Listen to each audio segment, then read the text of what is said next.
50 வருஷத்துக்கு மேலவே இருக்கும். எல்லா தீபாவளிக்கும் இந்த தட்டை ரெசிபி கண்டிப்பா எங்க வீட்ல பண்ணிருவோம். இன்னைக்கு தீபாவளி ஸ்பெஷலா புழுங்கல் அரிசியில தட்டை எப்படி பண்ணலான்னு பார்க்கலாம். 1 கப் இட்லி அரிசி எடுத்துருக்கிறேன். இதை நல்லா கழுவிட்டு 3 மணி நேரம் ஊற வச்சு எடுத்துக்கோங்க. இன்னைக்கு நான் கம்மியான அளவில் பண்றேன். கொஞ்சம் அதிகமா பண்ணா நீங்க 2 கப் வரைக்கும் எடுத்துக்கலாம். அதே மாதிரி 2 டேபிள் ஸ்பூன் கடலைப்பருப்பை நல்லா கழுவிட்டு 3 மணி நேரம் ஊற வச்சு எடுத்துக்கோங்க.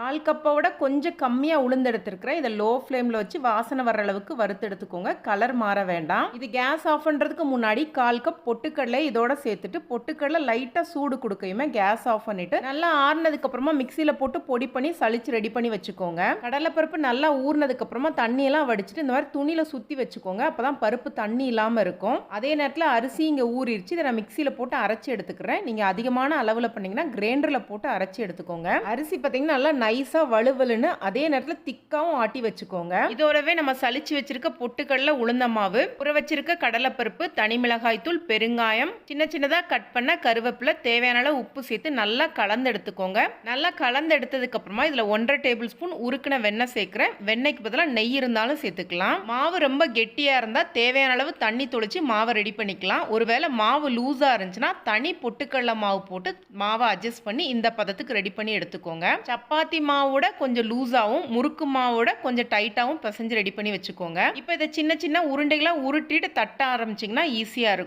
அதே மாதிரி மாவு உணராம இருக்க இதை மூடி வச்சிருங்க. உங்ககிட்ட தட்டை பிரஸ் பண்றது இருந்ததுன்னா பாலித்தீன் கவர்ல கொஞ்சமா எண்ணெய் தடவிட்டு உருட்டி வச்சிருக்க உருண்டைகளை அழுத்தி எடுத்துக்கோங்க. ஒரு வாட்டி எண்ணெய் தடவுன்னு அவசியம் இல்லை. ஒரு 4-5 உருண்டையை தட்டினதுக்கு அப்புறமாவே நீங்க எண்ணெய் தடவிக்கலாம். தட்டி வச்சிருக்க தட்டைகளை பாலித்தீன் கவர்ல எண்ணெய் தடவியோ இல்ல ஈரமான ஒரு துணிலையோ இந்த மாதிரி அடுக்கி வச்சிருங்க.